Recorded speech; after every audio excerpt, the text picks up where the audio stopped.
ध्यान दो, बात नहीं करो। तो यूनाइटेड नेशन ऑर्गेनाइजेशन, हालांकि इसके बारे में हम 2 टॉपिक में पढ़ा दिए हैं कि यूएनओ क्या है। जिसका छूट गया है क्लास जाकर कर लेना, राइट, इसको अपलोड कर देंगे आज कल में, जाकर कर लेना। लेकिन क्लास को करो, क्लास नहीं करोगे फिर दिक्कत होगा, क्योंकि ये सारा जितना भी टॉपिक तुम लोग में है सबका सब नया है, सब वर्ल्ड पॉलिटिक्स से रिलेटेड है। तो अगर यहाँ पे तुम लोग नहीं समझ पाते हो तो 4th सेमेस्टर और ज़्यादा क्रिटिकल होने वाला है, क्योंकि ये जितना भी देखो कितना interesting, cold war, non aligned movement, then उसके बाद ये जो 3rd टॉपिक हम पढ़ा रहे हैं यूएनओ। जैसे कि तुम लोगों को पता है यूएनओ का फुल फॉर्म क्या होता है, यूनाइटेड नेशन ऑर्गेनाइजेशन, जो कि बन के तैयार हुआ था कब, 24 अक्टूबर 1945। ओए वो किसका है, बंद करो। तो 24 अक्टूबर, पंखा का आवाज है, ऐसा पंखा का आवाज है, मतलब जाइए सुनो है। तो यूनाइटेड नेशन ऑर्गेनाइजेशन जो है, हालांकि बेसिकली ये बनाया गया था after the end of second world war. जब सेकेंड वर्ल्ड वॉर खत्म हो गया था तो तीसरा युद्ध ना हो, इसको लेकर क्या जो इसको ध्यान में रखते हुए एक ऑर्गेनाइजेशन बनाया गया, जिसको आज हम लोग यूएनओ के नाम से जानते हैं। इसको कहा जाता है world wide organisation. UNO is basically, सुनो है, UNO is basically is an world wide organisation who works at the international level, right. आज तीसरा जो चीज हम लोग पढ़ेंगे, तीसरा यूएनओ का सबसे इंपॉर्टेंट ऑर्गन, जिसको हम लोग कहते हैं इकोसॉक। क्या कहा जाता है, इकोसॉक। अब ये जो इकोसॉक है वो क्या है, देखो इकोसॉक जो है प्रिंसिपल ऑर्गन है, मतलब इकोसॉक जो है यूएनओ का तीसरा सबसे महत्वपूर्ण क्या है, तुम्हारा ऑर्गन है। इकोसॉक का फुल फॉर्म क्या होता है, इको का मतलब होता है इकोनॉमी, पता है तुम लोग को, राइट। तो यहाँ का इसका फुल फॉर्म क्या होगा, इसका फुल फॉर्म होगा, इको का मतलब होता है इकोनॉमिक, राइट, इकोनॉमिक। एसओ का मतलब होता है सोशल, इकोनॉमिक एंड सोशल, और सी का मतलब होता है काउंसिल। तो पूरा फुल फॉर्म क्या हो गया, हिंदी में अगर इसको पढ़ा जाए आर्थिक और सामाजिक परिषद। हिंदी में क्या कहा जाता है इसको, आर्थिक और सामाजिक परिषद। क्या कहा जाता है, आर्थिक और सामाजिक परिषद। अच्छा, ये जो आर्थिक और सामाजिक परिषद है, ये बेसिकली क्या है, यूएनओ का तीसरा सबसे इंपॉर्टेंट क्या है, ऑर्गन। और ये जो इकोसॉक है, जैसे कि तुमको नाम से ही समझ में आ रहा है इसका काम क्या है। इकोनॉमी मतलब क्या होता है, economy, the economy refers to the subject related with finance. Simple बात है। इकोनॉमी का मतलब क्या होता है, इकोनॉमी का सिंपल मतलब होता है कैपिटल, है ना। इकोनॉमी का मतलब होता है जो पैसा से क्या हुआ है, काफी ज्यादा जुड़ा हुआ है। तो बेसिकली क्या होता है कि इकोनॉमी, और दूसरा क्या होता है, सोशल। सोशल मतलब क्या होता है, सामाजिक। आर्थिक का मतलब तो धन से रिलेटेड होता है, और सामाजिक का मतलब क्या होता है, समाज से रिलेटेड होता है। सामाजिक मतलब समाज से ही आया है सामाजिक। सामाजिक का मतलब क्या होता है, जो पूरे समाज की सेवा के लिए, जिसको हम लोग नहीं बोलते सोशल सर्विस, या हम लोग बोलते हैं ना सोशल वर्कर है, सामाजिक कार्य करता है, समाज के लिए काम करता है। समझ में आया। तो आर्थिक और सामाजिक परिषद, इकोनॉमी एंड सोशल काउंसिल, ये जो ऑर्गेनाइजेशन है, ये बेसिकली यूएनओ का तीसरा सबसे महत्वपूर्ण ऑर्गेनाइजेशन है। और ये ऑर्गेनाइजेशन तैयार होता है, इसका टोटल कितने मेंबर है, 54। बहुत बार क्वेश्चन आता है कि इकोसॉक में टोटल कितने लोग हो, तो टोटल इकोसॉक में कितने मेंबर है, 54। तो यहाँ पे इकोसॉक का यहाँ पे समझ में 54 मेंबर होते हैं। आगे चलकर अगर बात किया जाए इकोनॉमिक एंड सोशल काउंसिल बनाया क्यों गया और इसका मेन काम क्या होता है, तो अगर बात किया जाए कि इकोसॉक का सबसे मेन काम क्या होता है, तो इसको बनाने के पीछे एक ही कारण है। बोला जा रहा था कि जो सेकेंड वर्ल्ड वॉर हुआ और फर्स्ट वर्ल्ड वॉर हुआ, इससे बहुत सारे लोग क्या होते हैं, आर्थिक तंगी का शिकार होते हैं। That means most of the people they are the victim of financial crisis and economic crisis. Not only the people but also the country, right. केवल दुनिया के लोग ही, केवल देश ही आर्थिक तंगी से नहीं गुजर रहा है, बल्कि देश में जो रह रहे लोग हैं उनको भी काफी ज्यादा क्या होता है, इकोनॉमिक क्राइसिस का सामना करना पड़ रहा है। क्योंकि जितना रिसोर्सेज था सब खत्म हो गया, बम बारूद पूरा घर सब कुछ तहस नहस हो गया। तो ये जो इतना नुकसान हुआ है इसका भरपाई करने के लिए और फिर से एक बार मतलब इकोनॉमी जो है उसको बेहतर करने के लिए इकोसॉफ्ट को बनाया गया, ताकि ये क्या काम करेगा, पूरे दुनिया में जितने भी देश है जो आर्थिक रूप से थोड़े गरीब है, जो इकोनॉमिकली काफी पुअर है, मतलब जिनका इकोनॉमिक कंडीशन अच्छा नहीं है, उन सारे देशों को क्या किया जाए, ये ऑर्गेनाइजेशन क्या करेगा, पैसा देगा, देखरेख करेगा और उनके इकोनॉमिक डेवलपमेंट में क्या करेगा, सहयोग करेगा। समझ आ रहा है? मान लो तुम्हारे पास पैसा नहीं है तो बैंक के पास जाते हो, तुम सहयोग ले। सेम चीज क्या है, एक ऑर्गेनाइजेशन है इकोनॉमिक एंड सोशल काउंसिल, जिसका मेन काम होता है आर्थिक और सामाजिक रूप से पिछड़े हुए लोग और आर्थिक और सामाजिक क्षेत्र में पिछड़े हुए देशों का सहायता करने के लिए ये ऑर्गेनाइजेशन बनाया गया। ये ऑर्गेनाइजेशन ये पहचान करता है कि कौन सा देश में देखो तो उसको बंद कर दो, तो अगर ये है अगर मतलब इकोसॉफ्ट का मेन काम होता है कि कौन सा देश जो है आर्थिक रूप से क्या है, काफी ज्यादा गरीब है, उन सभी देशों को क्या करता है, ये रिकॉग्नाइज करता है और रिकॉग्नाइज करके क्या करता है, उनको काफी ज्यादा फंड वगैरह क्या करता है, देता है, ताकि उस देश में इकोनॉमिक कंडीशन जो कुछ भी उसको ये करो तो उसका कितना नंबर पे हो, उसको थोड़ा कम करो।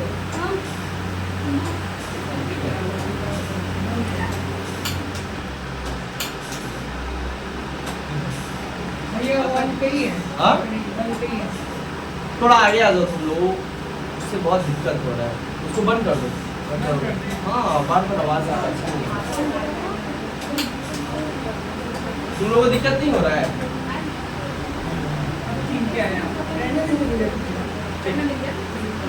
हाँ ठीक है, अभी ठीक है, बात नहीं करो, ध्यान दो। अब देखो ये जो इकोसॉफ्ट है इसका मेन काम तुमको समझ में आ गया, इसका मेन काम क्या है, इकोनॉमिकली और सोशली क्या करना, डेवलपमेंट करने का काम करना। अब ये इकोसॉफ्ट के अंतर्गत बहुत सारा ऐसा ऑर्गेनाइजेशन बनाया गया जो इकोनॉमिक रूप से और सामाजिक रूप से क्या करेगा, सभी देश के लोगों का क्या करेगा, सहायता करेगा, दो तरीके का सहायता करेगा। इसीलिए इसका नाम भी क्या है, इकोसॉफ्ट, इकोनॉमिक एंड सोशल काउंसिल। वो ऑर्गेनाइजेशन जो आपको आर्थिक रूप के साथ साथ आपको सामाजिक रूप से भी क्या करता है, सहायता करता है, उस ऑर्गेनाइजेशन को कहा जाता है इकोसॉफ्ट। अच्छा, इसमें बहुत सारा ऑर्गेनाइजेशन है, जैसे कि पहला ऑर्गेनाइजेशन का नाम बोलते हैं, तुम लोग इसको जानते हो। सबसे पहले इकोनॉमी समझाते हैं कि इसका इकोनॉमी किस तरीके से काम करता है। देखो दुनिया में जितना भी देश, जो आज देश है जिसके पास पैसा नहीं होता है, जैसे हमारे पास अगर पैसा नहीं होता है तो किसी से उधार लेते हैं और अपना क्या करते हैं, जो भी जरूरत होता है उसको पूरा करते हैं। इकोनॉमी तो सबके लिए जरूरी है, economy is as important as for a people as well as the country. देश के लिए जितना जरूरी है उतना ही जरूरी एक देश, एक व्यक्ति के जीवन जीने के लिए जरूरी। तो देखा गया कि जिस देश के पास पैसा नहीं है, राइट, वो देश को क्या किया जाए, आर्थिक रूप से सहायता किया जाए। इसके लिए बहुत सारा इकोसॉफ्ट के अंतर्गत बहुत सारा ऑर्गेनाइजेशन बनाया गया। सबसे पहला ऑर्गेनाइजेशन जिसको तुम लोग इसका नाम सुने भी हो, इसको कहा जाता है वर्ल्ड बैंक। सुने हो नाम, वर्ल्ड बैंक। देखो एक तुम्हारा बैंक होता है, तुम्हारा सेंट्रल बैंक कौन है, reserve bank of India.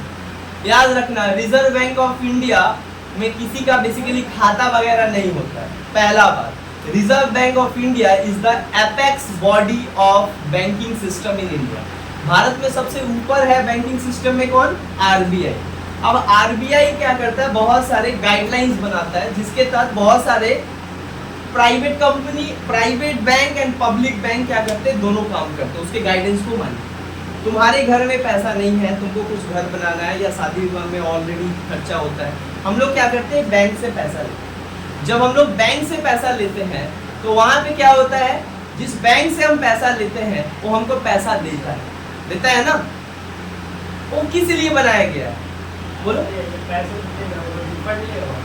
Yes, same हम यही बता रहे हैं, जैसे हम लोग को जरूरत होता है तो पैसा किसी व्यक्ति से या किसी बैंक से लेते हैं। बैंक सबसे अच्छा एग्जांपल होगा। अगर हम स्टेट बैंक ऑफ इंडिया से अगर हम लोग 5 लाख रुपया लोन लेते हैं तो देखोगे वो कुछ टर्म्स एंड कंडीशन बताता है कि अगर ये सब टर्म्स एंड कंडीशन होगा तब आपको हम क्या करेंगे, लोन आपका सैंक्शन होगा। और जब लोन हो जाएगा आपका, आपको चुकाना पड़ेगा कुछ लिमिटेशन विद इंटरेस्ट। सेम चीज यहाँ भी है, यहाँ भी तुमको बैंक की तरह वर्ल्ड बैंक को चुकाना पड़ेगा। मतलब वर्ल्ड बैंक और एक और ऑर्गेनाइजेशन, इसका नाम है IMF। क्या नाम है? IMF। वर्ल्ड बैंक का ही नाम है IBRD। पहला नाम क्या था इसका, उसको बाद में नाम चेंज करके कर दिया गया वर्ल्ड बैंक। बट पहले जो ऑर्गेनाइजेशन वर्ल्ड बैंक का काम करता था उस ऑर्गेनाइजेशन का नाम क्या था? IBRD, international bank of reconstruction development. इसका काम क्या होता था? इसका काम होता था दुनिया में जहां कहीं भी जिस देश में डेवलपमेंट मतलब इंफ्रास्ट्रक्चर डेवलपमेंट के लिए पैसा नहीं है, नहर बनाने के लिए नहीं है, पुल बनाने के लिए नहीं है, तो उस टाइम क्या करेगा, ये पैसा आपको देगा। जैसे वर्ल्ड बैंक क्या है? सेंट्रल बैंक, भारत में सारे बैंकों का बैंक सेंट्रल बैंक। उसी तरीके से पूरे दुनिया में सबसे बड़ा बैंक कौन है? World bank. रिकंस्ट्रक्शन मतलब international bank of reconstruction of development, इसका काम ही होता है। वर्ल्ड बैंक आपको 2 कंडीशन पे पैसा देता है। कितना कंडीशन पे? 2 कंडीशन पे पैसा देता है। अच्छा, जो वर्ल्ड बैंक होता है वो हमेशा पैसा किसी देश को देता है, कंट्री को देता है, किसी प्राइवेट इंसान को नहीं देता। याद रखना, वर्ल्ड बैंक जो ऑर्गेनाइजेशन को IBRD के नाम से जाना जाता है, ये किसी देश को पैसा देता है। और ये देश को किस सिचुएशन में पैसा देता है? सुनो, देश को किस सिचुएशन में पैसा देता है?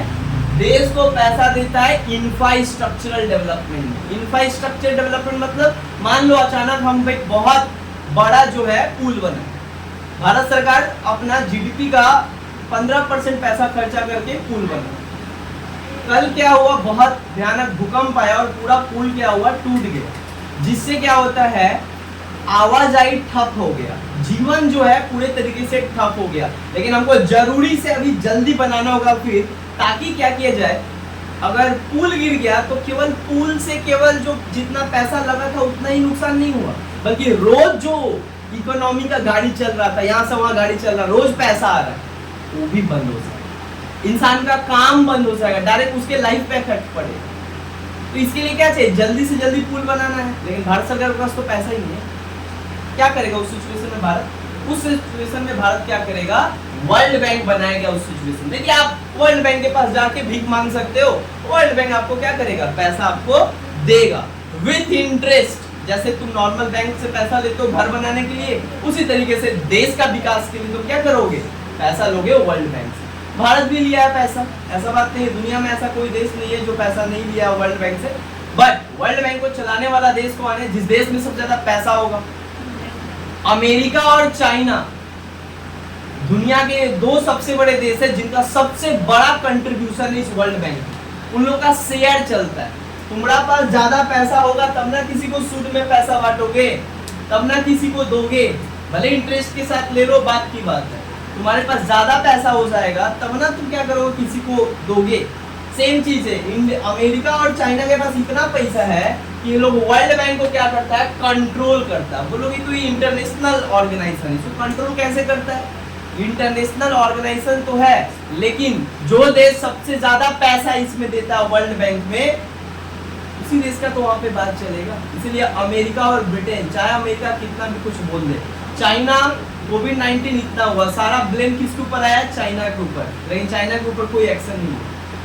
क्यों? क्योंकि अमेरिका के बाद चाइना का सबसे हाईएस्ट शेयर है वर्ल्ड बैंक में। अगर वो शेयर बोल दिया कि हम नहीं देंगे पैसा, अगर वर्ल्ड बैंक में चाइना पैसा नहीं देगा तो क्या होगा, दुनिया के जितने भी देश उधार मांग रहे हैं वो भी बंद हो जाएगा। समझ आ रहा है? इसीलिए सारा देश बोले कि जाइए, वो भले वो बड़ा साहब है, बड़ा बाबू, थोड़ा कर दिया कोई दिक्कत नहीं, क्योंकि उनसे हम लोग का क्या चल रहा है, खर्चा।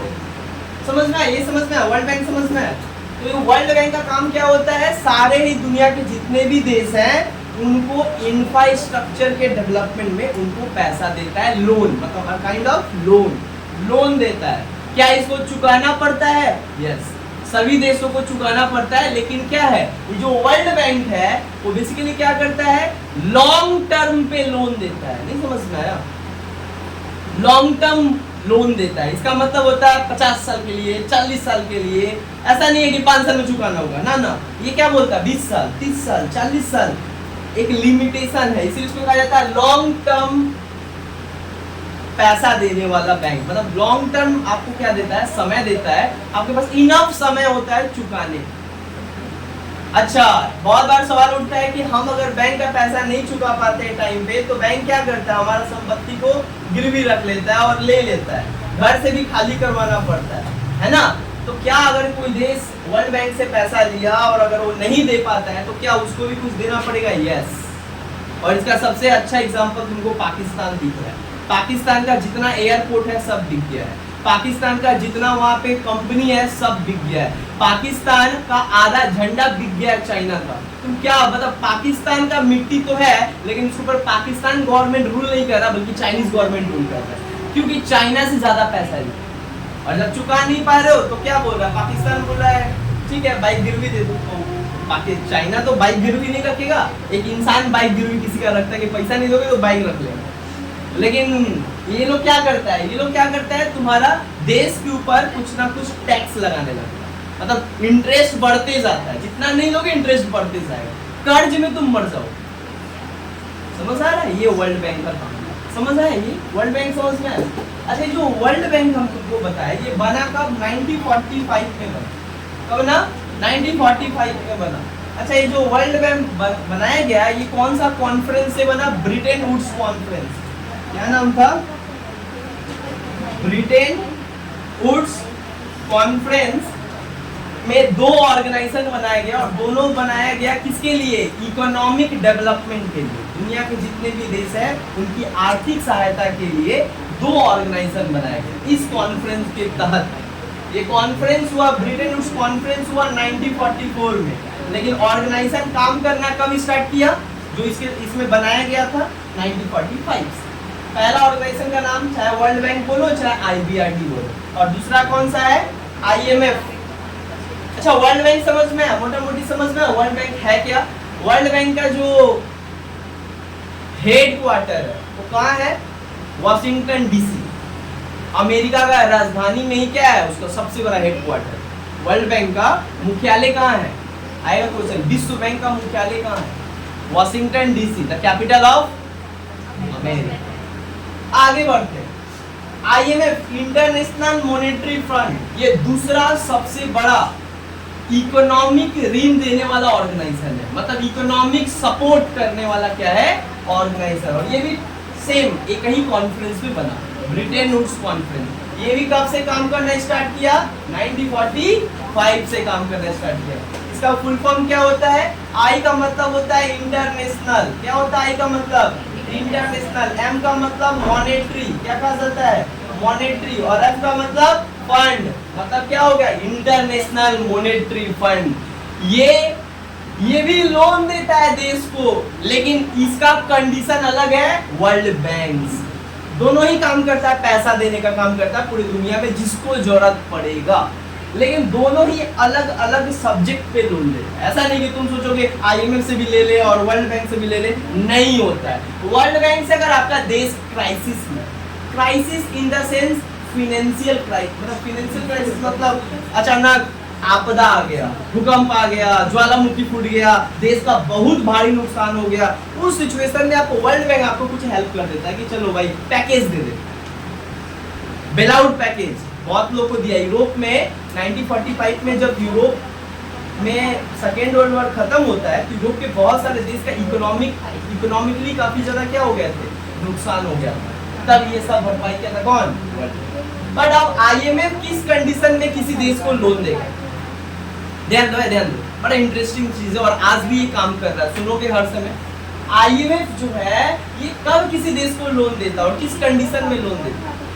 IMF तुमको या किसी भी देश को तब लोन देता है जब पेमेंट क्राइसिस होता है, बैलेंस ऑफ पेमेंट क्राइसिस। ये वर्ड को जो है अच्छे से समझो।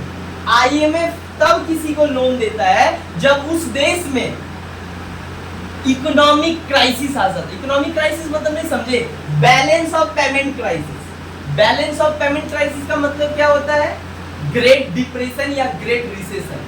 इसका मतलब क्या होता है, देश में देश को चलाने के लिए पैसा नहीं है, उतना छोड़ो, देश में करेंसी नहीं है, मतलब इतना पैसा नहीं है कि करेंसी छाप सके। जो 500 का नोट और 200 का नोट और 100 का नोट बाजार में चल रहा है, ये छापने का काम किसका होता है, आरबीआई का।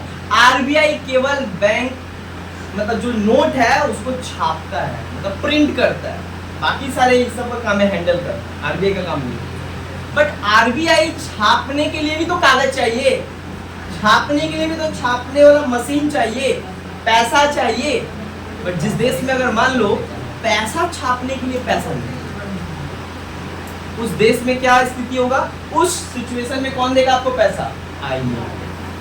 मतलब जिस देश में क्या होता है, करेंसी को प्रिंट करने के लिए पैसा नहीं है, उस देश को पैसा कौन देता है, इंटरनेशनल मॉनेटरी फंड। मतलब in the case of balance of payment crisis, in the case of balance of payment crisis, right, the IMF provided the loan to the respected country। जो देश इसको फेस कर रहा है उसको क्या करता है, लोन देता है। अच्छा, ये जो IMF है ये शॉर्ट टर्म लोन देता है, एकदम याद रखना, शॉर्ट टर्म देता है ना। तुम्हारा इकोनॉमी चल रहा था, अचानक क्या हुआ, तुम्हारे देश में आर्थिक तंगी आ गई, तो उस टाइम आया ना, तो उसके लिए कितना, जितना पैसा जरूरत होता है उतना IMF दे देता है। तो ये तो शॉर्ट टर्म हुआ, लेकिन भूकंप आया, कितना तबाही मचाएगा कोई नहीं जानता, है ना। लेकिन हो सकता है कि मार्केट क्रैश हो गया, तो उस दिन का मार्केट का पैसा गया, पैसा नहीं हो सकता है ना। हो सकता है कि तुम्हारे पास क्या है, महीना के लास्ट वाला दिन तुम्हारे पास पैसा ना हो, बट 1 तारीख को जिस दिन पैसा आएगा तुम्हारा नॉर्मल हो जाएगा फिर। लेकिन 31 तारीख को पैसा नहीं, बट 31 तारीख को तो जीवन चलाना है, इस क्राइसिस को हैंडल करना है। उस क्राइसिस को हैंडल करने के लिए क्या करता है IMF, तुमको फंड दे, पैसा देता है, लोन देता है कि लो जब होगा दे दे। बट जब होगा मतलब क्या, इसको कहा जाता है short term loan.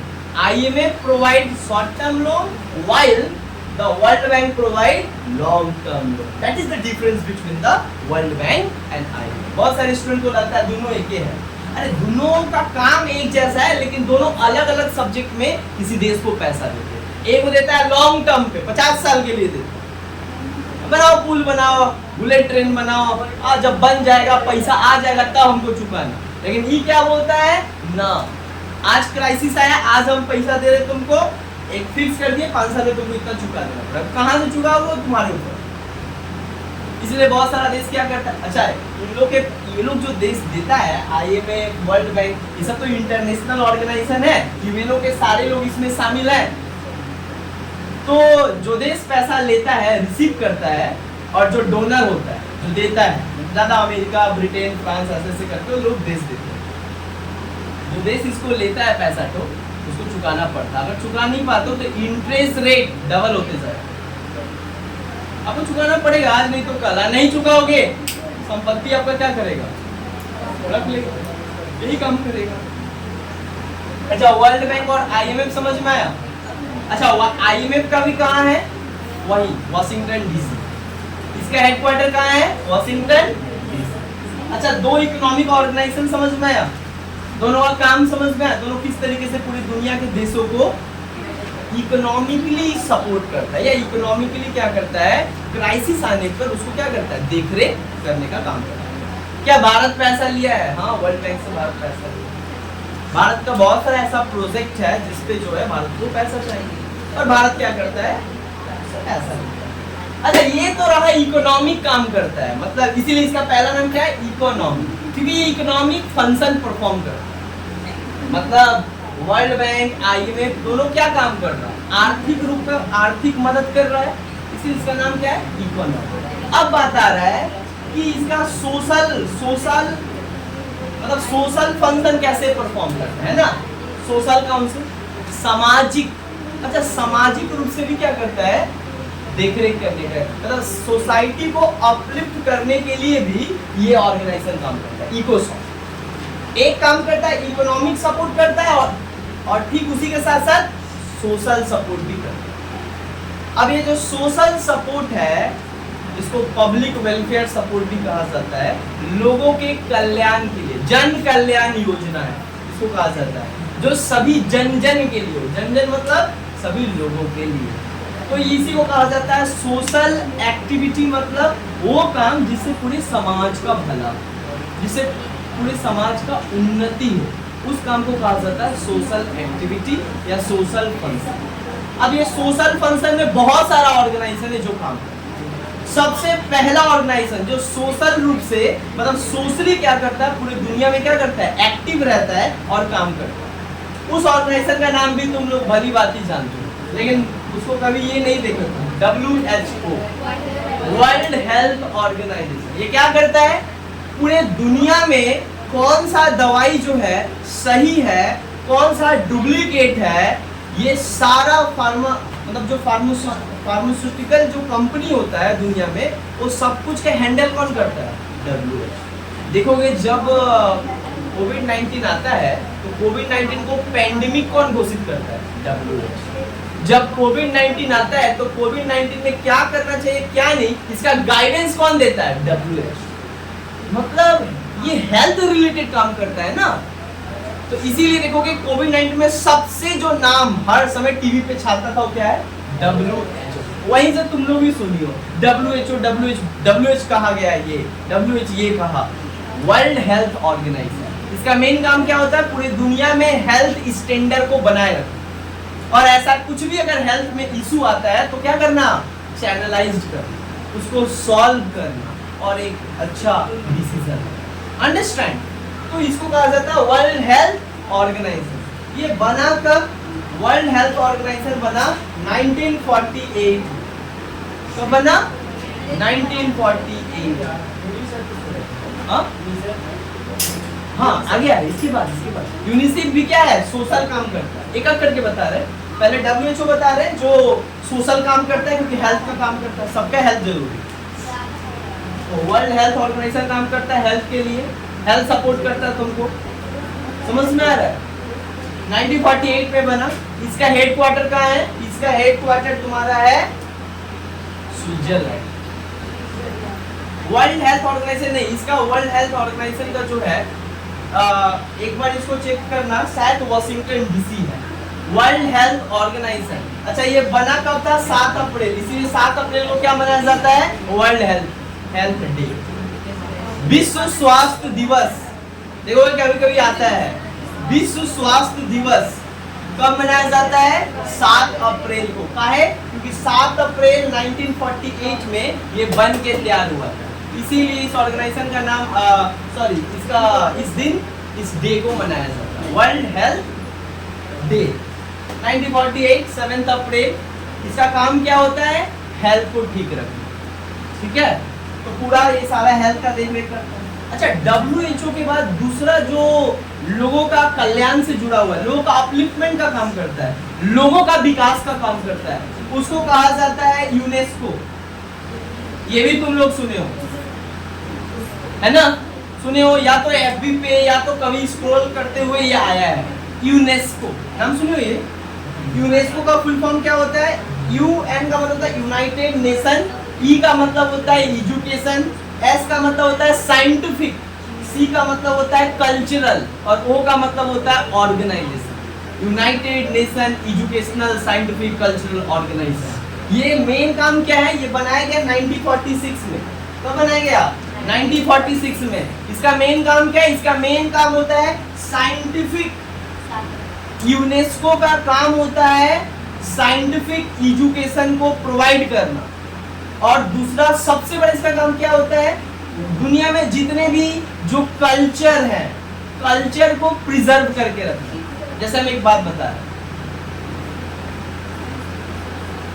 Meenakshi temple जो है या कोणार्क टेम्पल जो है, अगर उड़ीसा में जाओगे तो एक मंदिर है कोणार्क टेम्पल। कोणार्क टेम्पल में ढुकने से पहले वहां पे लिखा रहेगा बड़ा बड़ा अक्षर में यूनेस्को, यूनेस्को। उसके बाद क्या लिखा रहेगा, कल्चरल हेरिटेज, ये हमारा धरोहर है, मतलब ये हमारा संस्कृत, दुर्गा पूजा को किस में रखा गया है? यूनेस्को में।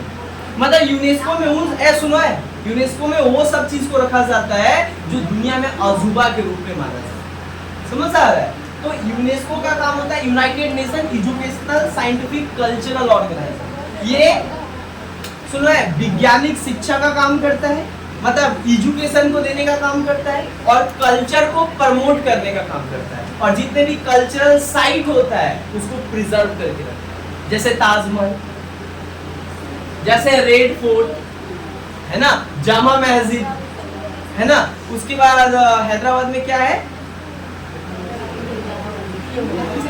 अरे चार मीनार, वहां पे ना हैदराबाद में चार मीनार है ना, चार मीनार को माना जाता है यूनेस्को के अंतर्गत। दुर्गा पूजा, उड़ीसा का कोणार्क टेम्पल, ये सब को क्या माना जाता है? यूनेस्को के अंतर्गत रखा है। इसीलिए सुनो है कि जब यूनेस्को के अंतर्गत कोई चीज आ जाता है तो वो वर्ल्ड लेवल पे चला जाता है, और उसको प्रिजर्व करने के लिए, देखरेख करने के लिए वर्ल्ड फंड प्रोवाइड किया जाता है।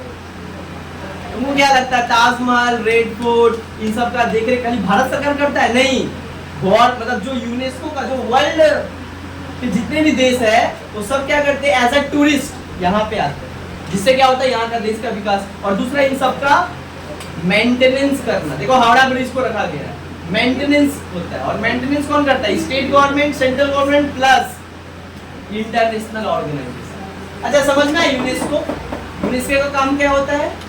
एजुकेशन प्रोवाइड और कल्चरल देखो देख रहे आगे। यूनेस्को के बाद एक और ऑर्गेनाइजेशन है जो इसका भी नाम तुम लोग सुनिए। भैया इसका हेडक्वार्टर? इसका तो हेडक्वार्टर यहाँ पे पेरिस। अच्छा पेरिस का है द कैपिटल ऑफ फ्रांस, 1946। समझ आया? ये बहुत बार एग्जाम में आता है, कैपिटल, एस्टेब्लिशमेंट, हाँ यूनिसिफ।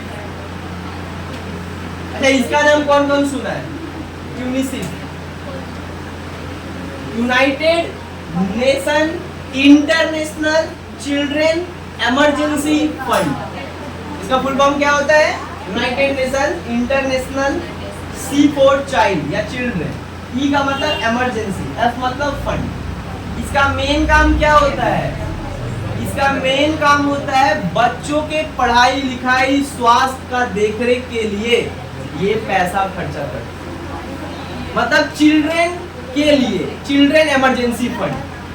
जिस देश में बच्चा का माँ बाप नहीं है, पेरेंट्स नहीं है, कोई देख रेख करने वाला नहीं है, तो उन लोग का देख रेख कौन करेगा? ये यूनिसेफ। और ये पूरा वर्ल्ड लेवल पे काम करता है, पूरे दुनिया में जहां घूम घूम के इसका टीम के लोग देखते हैं कहाँ पे बच्चे अनाथ है, किसका कौन नहीं है, और उन लोग को स्कूल पढ़ाई लिखाई करवाना, हेल्प देना, सब कुछ फैसिलिटी देना, ये काम कौन करता है? यूनिसेफ। देखो ये सोशल एक्टिविटी का काम है, सामाजिक कल्याण। इधर देखो, सामाजिक कल्याण का काम करता है कौन? अच्छा यूनिसेफ। ये कब बना था? यूनिसेफ कब बना था? बोलो। यूनिसेफ जो है 1946 एंड 47 समथिंग, इसी टाइम पे क्या होता है इसका निर्माण। एक और सबसे इंपॉर्टेंट ऑर्गेनाइजेशन है यूनिसेफ के बाद जो हमेशा हम लोग सुनने को मिलता है, कौन सा ऑर्गेनाइजेशन है? अच्छा ये जो ऑर्गेनाइजेशन का नाम बता रहे हैं इसको कहा जाता है WTO। सुने हो? इसका पहले नाम था GATT। बोलो।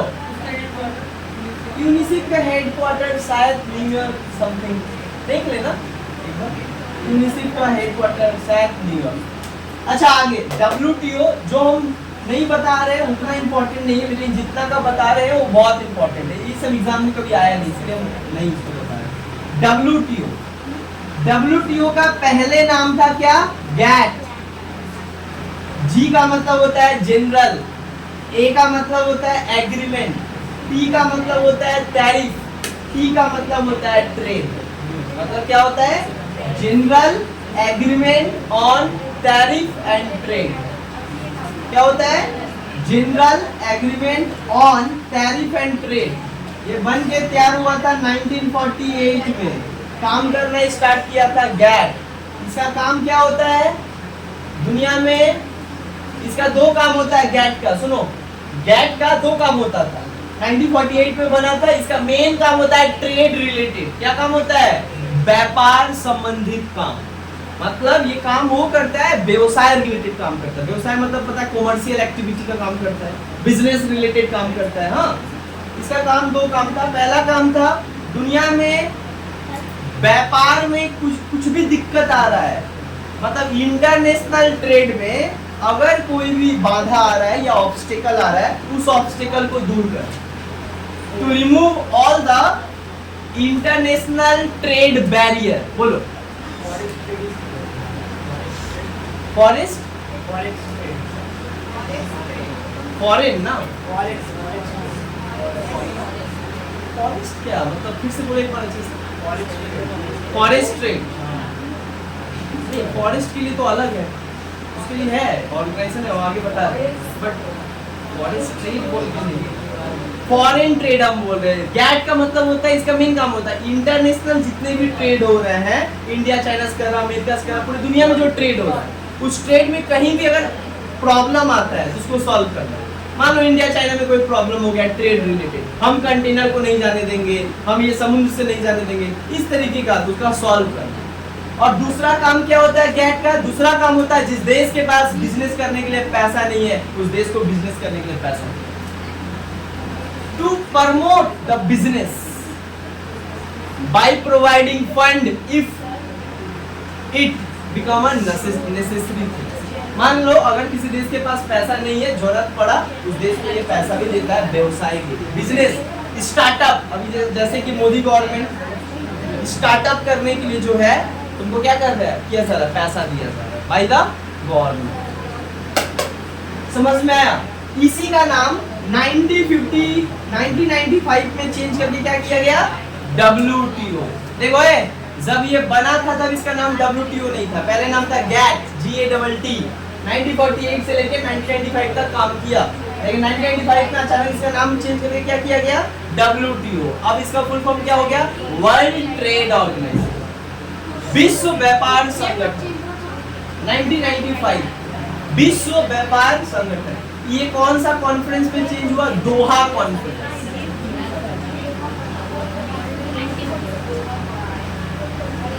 दोहा कॉन्फ्रेंस, हाँ, दोहा कॉन्फ्रेंस 1995 में हुआ, जिसमें गैट का नाम चेंज करके WTO कर दिया, बट काम वही है जो पहले इसका। क्लियर हुआ? ये समझ में हुआ? ये इकोसॉफ्ट समझ में है क्या काम करता है इकोसॉफ्ट? ऐसे करके बहुत सारा ऑर्गेनाइजेशन है, कितना बताया। एक और ऑर्गेनाइजेशन है FAO। WTO का फुल फॉर्म होता है वर्ल्ड ट्रेड ऑर्गेनाइजेशन। अरे भाई, पहले जो गैट बना था ना 1948 में, इसी का नाम 1995 में चेंज करके WTO रख दिया। तुम्हारा नाम है कृतिका, बाद में तुम्हारा नाम को चेंज करके कृति कर दिया। मतलब पहले नाम था गैट, बाद में इसका नाम चेंज करके किया गया WTO, क्योंकि ये वर्ल्ड ट्रेड ऑर्गेनाइजेशन। नाम आप सुनने में अच्छा लगा, समझ आ रहा है? तो यही बस 1995 और जिस कॉन्फ्रेंस में हुआ उस कॉन्फ्रेंस का नाम है दोहा कॉन्फ्रेंस। समझ में आया? क्लियर हुआ? इधर देखो, इधर। अब एक और लास्ट बता दे रहे हैं, FAO। सुनो, फूड एंड एग्रीकल्चरल ऑर्गेनाइजेशन। इसका काम क्या है? Food and agricultural organisation. इसी के अंतर्गत भारत सरकार का एक है, पता नहीं तुम लोग देखी हो कि नहीं, हर प्रोडक्ट के पीछे लिखा रहता है। क्या लिखा रहता है? कौन देखा है? FSSAI। फुल फॉर्म क्या होता है? देखिए वहां पे लिखा है FSSAI। वो भारत सरकार का ऑर्गेनाइजेशन है जिसका काम होता है फूड स्टैंडर्ड क्वालिटी को मेंटेन करना। जो खाना खा रहे हैं उसमें मिलावट हो सकता है, इसीलिए क्या होता है, जो प्रोडक्ट बनता है पहले भारत सरकार उसको क्या करता है, लाइसेंस देता है कि ये मार्केट में आएगा कि नहीं। यही काम होता है किसका? फसाई का। लेकिन ये फसाई किसके अंतर्गत काम करता है? FAO। ये है क्या? International organisation. भारत में क्या बिकेगा ये डिपेंड करेगा भारत का ऑर्गेनाइजेशन इसके ऊपर, लेकिन तुम्हारा माल पूरी दुनिया में बिकेगा कि नहीं ये कौन डिसाइड करेगा? FAO, food and agricultural organisation. मतलब एग्रीकल्चर अगर नहीं हो रहा है तुम्हारा, अच्छा क्वालिटी का नहीं हो रहा है, ये तुमको क्या करेगा? गाइड करेगा। ये तुमको बाय नॉलेज बाय फंड, तुमको पैसा देगा और तुम क्या करो, अपना प्रोडक्शन कैपेबिलिटी को बढ़ाओ। यस, ये तो तुमको लेना ही पड़ेगा भारत सरकार। मतलब तुम रेस्टोरेंट, तुम तो बाहर से सारा सामान खरीद के तुम बना रहे हो, लेकिन जो सामान बन रहा है आटा, इसको लेना पड़ेगा किससे, कि हाँ ये लीगल है, ठीक ठाक है सब, जितना न्यूट्रिशन होना चाहिए उतना है ना। ऐसा तो नहीं है कि न्यूट्रिशन ही नहीं है, समझ आ रहा है। अच्छा ये सुनो है, FAO ये बना कब, 1945। इसका मेन काम क्या होता है, फूड और एग्रीकल्चरल क्वालिटी को मेंटेन करना, मतलब जो फूड हम लोग खा रहे हैं उसका क्वालिटी को मेंटेन करना। इसीलिए सुनो है, इसीलिए ये जो FAO देख रहे हो, जिसका मेन इंटरनेशनल लेवल पे काम करता है, फूड स्टैंडर्ड को मेंटेन करता है। भारत में ना इसका एक जॉब है, बड़ा बहुत फर्मा वाला और ग्रेजुएशन पे जॉब निकलता है। पता है उसका नाम क्या है, एनीवन? उसका नाम होता है, अरे भाई फूड एंड एग्रीकल्चरल ऑर्गेनाइजेशन है ना, जो फूड को जांच करता है क्वालिटी है कि नहीं, मिलावट तो नहीं है ना। उस तरीके से भारत में क्या होता है, एक पोस्ट निकलता है फूड एग्रीकल्चरल ऑफिसर, ग्रेजुएशन पे निकलता है, समझ में आ रहा है, फूड एग्रीकल्चरल ऑफिसर। इसका ये भी होता है food SI, sub inspector of food department, समझ में। भारत सरकार में फूड डिपार्टमेंट भी है, जिसको हम लोग क्या कहा जाता है, पब्लिक वेलफेयर डेवलपमेंट, क्या कहा जाता है, PWD, PDS नाम सुनी हो तुम लोग, देखोगे बस और ट्रक जब जाता है तो वहाँ पे लिखा रहता है PDS department, department of PDS, government of India, government of West Bengal. सब देखो, आंख से देखो, सोशल साइंस जितना भी कुछ पढ़ रही हो सब हो रहा है। इसीलिए बोलते हैं आंख कान खुला रहना चाहिए हर, तब कुछ सीख पाओगी और रिलेट कर पाओगी जो कुछ पढ़ रही। बड़ा काम का चीज है, समझ में ये सब। अब आगे बढ़ते हैं, बहुत बता दे, ये समझ में, इकोसॉक समझ में। अच्छा इकोसॉक में टोटल कितना मेंबर है, 54। अच्छा इकोसॉक में जो 54 मेंबर होते हैं, ये कौन चयन करता है, मतलब who elects this 54 members of इकोसॉक? No, only 50, not 154, only 54 member होते हैं। और इसका चुनाव कौन करवाता है, इसका चुनाव करवाता है जनरल असेंबली, याद रखना। इसका चुनाव कौन करवाता है, जनरल असेंबली, बट रिकमेंड कौन करता है, सिक्योरिटी काउंसिल, जो कि बता दिए सुरक्षा परिषद। और जनरल असेंबली मतलब महासभा या साधारण सभा के नाम से जाना जाता है। अच्छा यहाँ तक क्लियर हुआ, आगे बढ़े। चौथा हम लोग ऑर्गन पढ़ते हैं,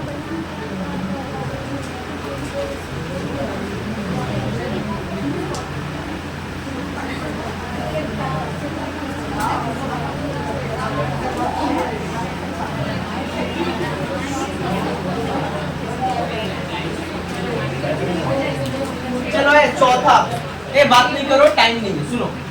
चौथा ऑर्गेनाइजेशन यूएनओ का क्या है, The fourth most important principal organ of UNO is ICJ,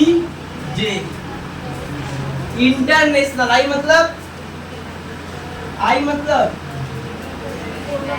international, C मतलब कोर्ट ऑफ, J मतलब जस्टिस।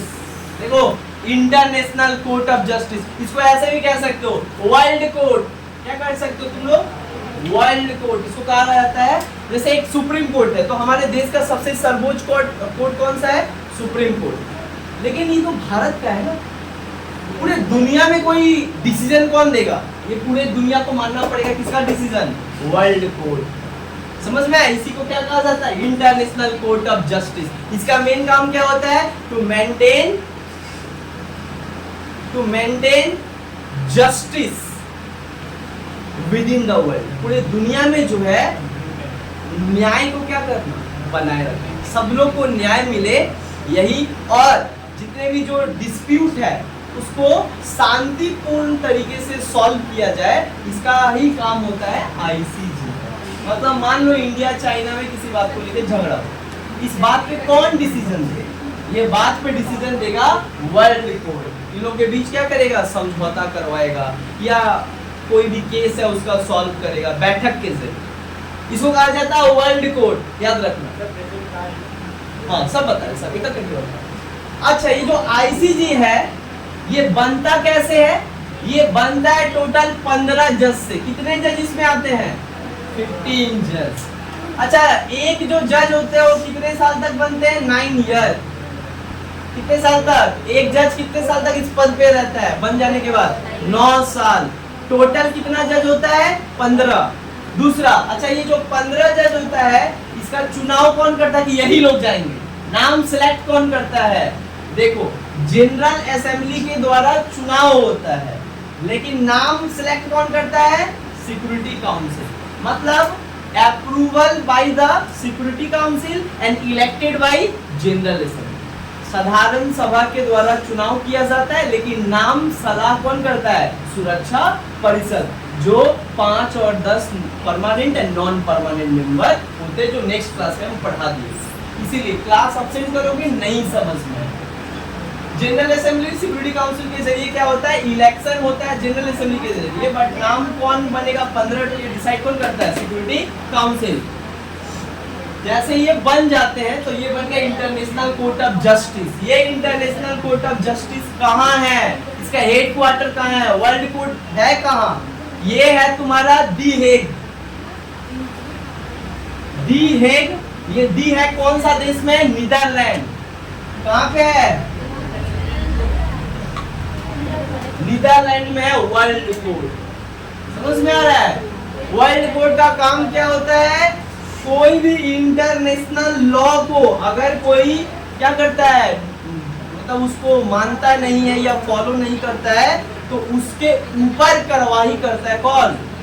World court. एक और बात, क्या वर्ल्ड कोर्ट किसी देश को कह दिया कि तुमको ये मानना पड़ेगा, तो क्या उस देश को वो मानना ही पड़ेगा? हमारा सुप्रीम कोर्ट कह देता है ये करना पड़ेगा तो करना ही पड़ेगा। तो क्या वर्ल्ड कोर्ट अगर किसी देश को कोई बात कह देता है तो क्या उसको मानना पड़ेगा? जरूरी नहीं, जरूरी नहीं है। ये सुप्रीम कोर्ट नहीं है कि भारत को जो कह दिया वो लकीर बन गया। ये वर्ल्ड कोर्ट है, और वर्ल्ड कोर्ट क्या करता है? किसी देश को, अगर चाइना को कहता है तुम गुनाहगार हो, चाइना बोलता है तुम्हारा बोलने से हो जाएगा, तुम्हारा बोलने से हो जाएगा कि हम गुनहगार हैं। ये हम तय करेंगे कि गुनहगार है या नहीं, क्योंकि हम एक इंडिपेंडेंट देश है और कोई ऑर्गेनाइजेशन किसी देश को सजा नहीं दे सकता। समझ में आ रहा है? इसीलिए क्या होता है? कोर्ट तो है इंटरनेशनल, लेकिन चलता कुछ नहीं है, बस नाम का है। जो कहता है अमेरिका, अच्छा अमेरिका के ऊपर अमेरिका का ही गलती है बहुत सारे जगह में, लेकिन अमेरिका को जो है कोर्ट कहता है कि तुमको ये मानना पड़ेगा। अमेरिका अब बोलता कौन है?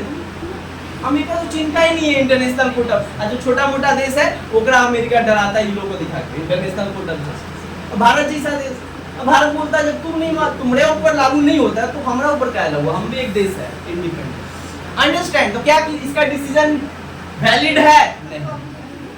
ये डिपेंड करता है देश के ऊपर, मान भी सकता है नहीं भी मान सकता। क्या नहीं मानेगा तो कोई कार्रवाई है? कुछ नहीं। समझ में आया ये वाला सिस्टम? तो इसका हेडक्वार्टर कहाँ है? दी हेग। दी हेग कहाँ है? नीदरलैंड।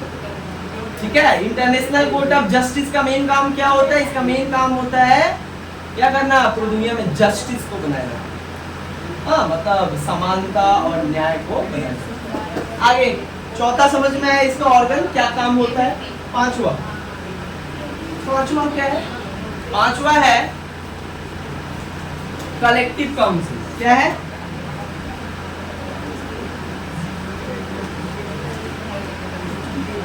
Collective council. हिंदी में इसको कहा जाता है सुरक्षा सामूहिक परिषद। क्या कहा जाता है? सामूहिक परिषद, या इसी को बुक में एक और नाम से जाना जाता है। एक ही है नाम, दो है लेकिन एक है ट्रस्टशिप काउंसिल।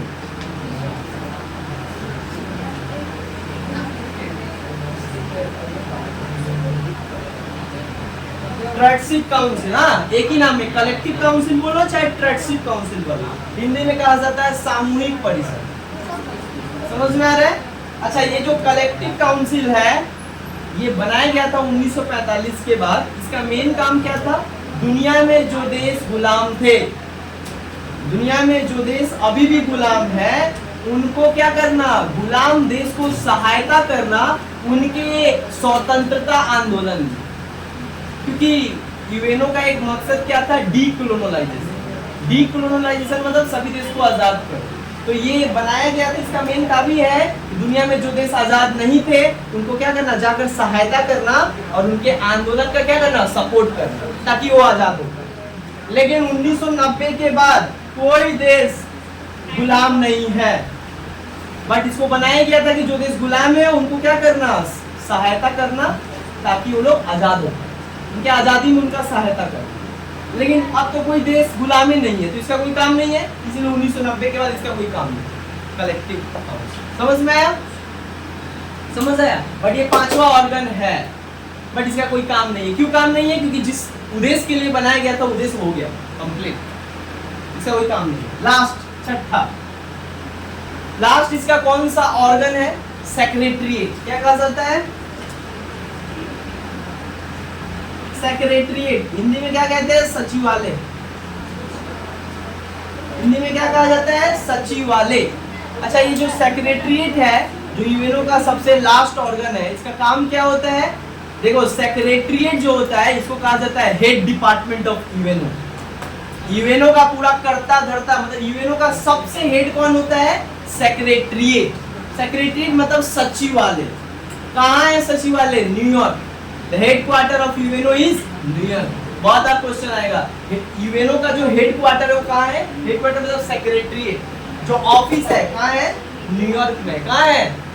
न्यूयॉर्क। अच्छा, न्यूयॉर्क कहाँ है? अमेरिका में। दूसरा, सेक्रेटरीट का बात किया जाए। अच्छा, ये जो यूएनओ का जो सेक्रेटरीट होता है, ऑफिस होता है, ये सारे ऑर्गन का हेड होता है, मतलब पूरे यूएनओ का मालिक होता है। इसीलिए इसके हेड ऑफ सेक्रेटरीट को क्या कहा जाता है? हेड ऑफ यूएनओ बोलो चाहे हेड ऑफ सेक्रेटरीट बोलो, बात एक ही है। जो सेक्रेटरीट होता है वो यूएनओ का सबसे हेड होता है, और जो सेक्रेटरीट का हेड होता है उसको क्या कहा जाता है? General secretary. क्या कहा जाता है? General secretary. अच्छा, जनरल सेक्रेटरी का हिंदी में क्या कहा जाता है? महासचिव। क्या कहा जाता है? महासचिव हेड होता है किसका? सचिवालय का, और सचिवालय को ही कहा जाता है पूरा यूएनओ। पूरा यूएनओ का हेड कौन होता है? यही होता है। कौन? General secretary. एक इंसान होता है पूरा यूएनओ का। क्या होता है? हमारे देश में राष्ट्रपति सबसे हेड होता है यूएनओ, यूनियन एग्जीक्यूटिव का। उसी तरीके से पूरे यूएनओ का हेड कौन होता है? General secretary. अच्छा, जनरल सेक्रेटरी, सबसे पहला जनरल सेक्रेटरी 1945 में जब बन के तैयार हुआ यूएनओ, तो कौन बना? ट्रिग वैली।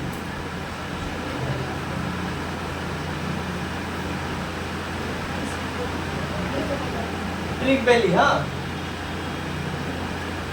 ट्रिग वैली। और अभी एट प्रेजेंट कौन है? सबसे पहला कौन है? बता दिए, ट्रिग वैली। पहला महासचिव यूएनओ का ट्रिग वैली। आज का महासचिव कौन है? जो अभी 2024 में 25 में है, कौन है? 2024 में, सॉरी 25, अभी कौन है? अभी इसका है एंटोनियो गुटेरस। क्या नाम है? नाम याद रखोगे, आएगा क्वेश्चन।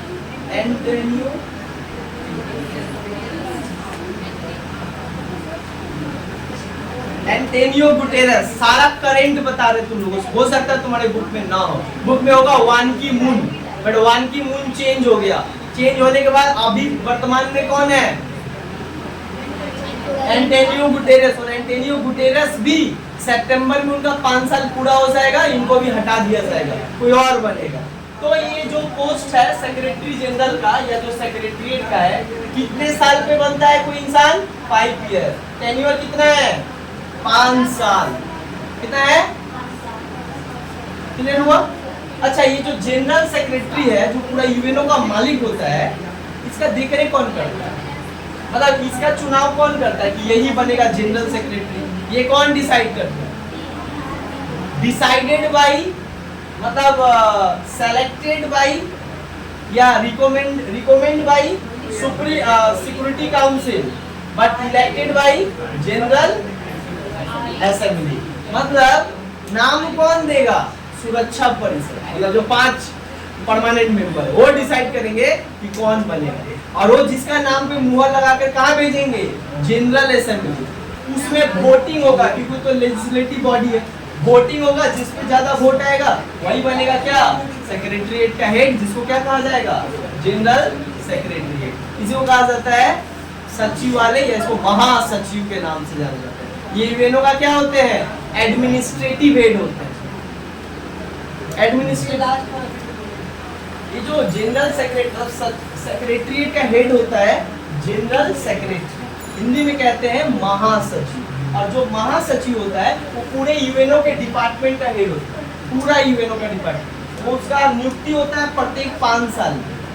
पहले थे ट्रिग वैली, आज है एंटोनियो गुटेरस। और इसका चुनाव जो है वो जनरल असेंबली मतलब साधारण सभा के जरिए चुनाव होता है, लेकिन इसका नियुक्ति कौन करता है? Security council. क्लियर हुआ यहाँ? ये सेक्रेटरीट का हेडक्वार्टर कहाँ है? न्यूयॉर्क में। कहाँ पे है? तो इस तरीके से तुमको यहाँ पे समझ में आया ये क्या काम होता है। अच्छा, ये जो सेक्रेटरीट होते हैं, लास्ट चीज बताना देन कंप्लीट हो जाएगा। ये समझ में आया यहाँ तक? अच्छा सुनो, है यूएनओ का बहुत बार क्वेश्चन आएगा कि यूएनओ जो है, ये जो यूनाइटेड नेशन ऑर्गेनाइजेशन, जिसके बारे में तुम इतना पूरा पढ़े, क्या ये सोवरेन बॉडी है? क्या ये सोवरेन बॉडी है? क्या इसके पास मिलिट्री बॉडी है? क्या अपना इसका संप्रभुता है? नहीं। क्या है? नहीं। क्या इसके पास अपना मिलिट्री है? नहीं। तो ये पूरी दुनिया में कैसे शांति और सुरक्षा को बनाए रखता है? इसका सबसे बड़ा काम होता है security council and general secretary. अभी जो पढ़ा है ना, जनरल सेक्रेटरी, इन दोनों का काम होता है पूरी दुनिया में शांति और सुरक्षा को बनाए रखना। मेनली काम किसका होता है? Security council. ये लोग कैसे दुनिया में कहीं दंगा होता है तो थर्ड वर्ल्ड ना हो, विश्व युद्ध ना हो, इसको रोकने के लिए यूएनओ को बनाया गया। और ये कैसे रोकता है? एक बहुत बड़ा फोर्स तैयार किया है यूएनओ। उस फोर्स का नाम क्या है? फोर्स का नाम है united nation peace keeping operation force, या इसको पहले लिखो यूएनपी को, इसका डिपार्टमेंट का नाम है। और जो इसके ऑफिसर होता है उनका नाम United nation peace keeping force, UNPKF, united nation peace keeping operation. Operation मतलब जिस दो देश में झगड़ा होता है, जहां झगड़ा देख के बढ़ता जा रहा है, तो क्या करता है? सिक्योरिटी काउंसिल और जनरल सेक्रेटरीट मिलके एक क्या बनाते हैं? एक ऑर्गेनाइजेशन भेजते हैं, जिस ऑर्गेनाइजेशन का नाम क्या है? United nation peace keeping. इसका मेन काम क्या होता है? शांति बनाए रखना। जाए दोनों में, दोनों को बैठाएगा, चाय पानी पिलाएगा, बोलेगा झगड़ा वगड़ा मत करो, इससे नुकसान होगा। हाँ, और दोनों को क्या करेगा? दोस्ती करवा देगा और युद्ध को क्या करेगा? समाप्त करेगा। इसीलिए इसका नाम क्या? Peace keeping. ये हर जगह जाकर क्या कोशिश करता है? शांति लाने। समझ में आ रहा है? बोलो। वेरी गुड, वही बता रहे। सुने ध्यान दो, UNPKF, united nation peace keeping force. जो इसके सदस्य होते हैं, मतलब they all are the soldier, उनका नाम क्या होता है? United nation peace keeping force. Peace keeping मतलब शांति बनाने के लिए फोर्स। फोर्स मतलब एक जैसे रैपिड फोर्स होता है, उसी तरीके से वर्ल्ड लेवल पे कहा जाता है इन लोग को। ये लोग कहा जाता है, इसको ऐसे समझ सकते हो, वर्ल्ड आर्मी। इसका काम क्या होता है? पूरी दुनिया में क्या करता है? शांति बनाए रखना। जैसे कि 2022 में लास्ट हुआ है 13 पीस कीपिंग ऑपरेशन चलाया गया है। क्यों चलाया गया था? इजराइल और फिलिस्तीन मामला। अच्छा, जो पीस कीपिंग फोर्स होते हैं ये कैसे यूएनओ में काम करते हैं और ये कहां से आते हैं? यूएनओ का टोटल कितना मेंबर है? 193 देश है, याद रखना। 193 देश इसका सदस्य है। हर एक सदस्य अपने पास उसका जितना उसका औकात हो सकता है और जितना मात्रा में उसके पास सोल्जर है, एक्सेस है, वो क्या करता है? अपने हिसाब से यूएनओ को क्या करता है? कुछ सोल्जर देता है, शांति दुनिया में शांति बनाए रखने। सबसे ज्यादा फोर्स अगर कोई देता है तो फोर्स देता है इंडिया। कौन देता है? इंडिया। क्योंकि इंडिया के पास सैनिक ज्यादा, इसलिए भारत सैनिक ज्यादा देता है। जबकि चाइना के पास और अमेरिका के पास जनसंख्या कम है अमेरिका का, तो उतना क्या करता है? अगर सब दे देगा सेना तो उसका टेरिटरी कौन देख रेख करे? अपना पहले देश का सुरक्षा बना लो, अगर थोड़ा ज्यादा हो जाए तो भेज दो। ये होता है united nation peace keeping. America पैसा ज्यादा ढालता है इसके ऊपर, इसका खर्चा, महीना, सैलरी, सब कुछ, अगर मर गया तो उसका पैसा, सब कुछ। इसमें चाइना और अमेरिका पैसा से मदद करता है और इंडिया किससे मदद करता है? By force. भारत क्या करता है? अच्छा, जो United nation peace keeping force होते हैं, जो शांति का काम करते हैं, जो दुनिया में जाके शांति बनाते हैं थ्रू यूएनओ के द्वारा, इनको कहा जाता है ब्लू हेलमेट। क्या कहा जाता है? बहुत बार एग्जाम में क्वेश्चन आया है, ब्लू हेलमेट, यूपीएससी में क्वेश्चन आया था, ब्लू हेलमेट किसको कहा जाता है? United nation peace keeping force. जो फोर्स है उनका ही नाम है ब्लू हेलमेट। क्यों? क्योंकि यूएनओ का, देखो हमारा इंडियन आर्मी का ड्रेस तुम लोग को पता है कैसा है, लेकिन ये तो वर्ल्ड आर्मी है ना, इनका ड्रेस कैसा है? नीला।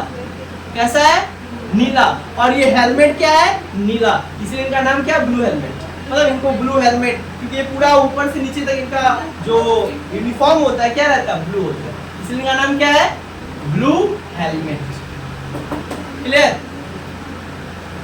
इस तरीके से ये काम करता था। पहला ये फोर्स कहाँ पे गया था? बर्लिन क्राइसिस को सॉल्व करने, क्योंकि सबसे पहला क्राइसिस वहीं पे आया था, बर्लिन क्राइसिस, है ना। और इस तरीके से 13 वो पूरा टोटल क्या चला? ऑपरेशन चला। सक्सेसफुल कहीं होता है, कहीं नहीं होता है, लेकिन सबसे ज्यादा हाईएस्ट सक्सेसफुल कहाँ हुआ था? क्यूबन मिसाइल क्राइसिस को रोकने में बहुत इंपॉर्टेंट रोल निभाया, यही पीस कीपिंग ऑपरेशन। अच्छा, भारत में भी आया था ये, भारत में भी आया था। जब भारत में क्या हुआ था? 1971 में इंडिया पाकिस्तान वॉर हो गया, समझ आ रहा है? 1971 में, 1987 में इंडिया और श्रीलंका के बीच वॉर हुआ था, उस वॉर में भी जो है ये आया था, United nation peace keeping operation. अच्छा, जो यहाँ पे होते हैं इनको पैसा कौन देता है? पैसा देता है यूएनओ। यूएनओ पैसा देता है इन सारे फोर्स को।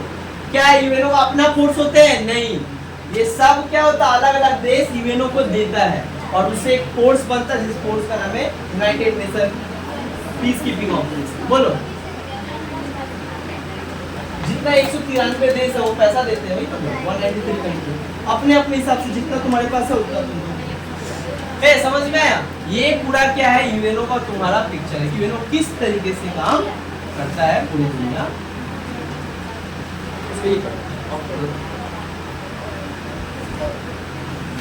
अरे कर दो ना, ऊपर कर दो ना, अरे उसको जस्ट ऑफ कर दो ना वीडियो। अरे वीडियो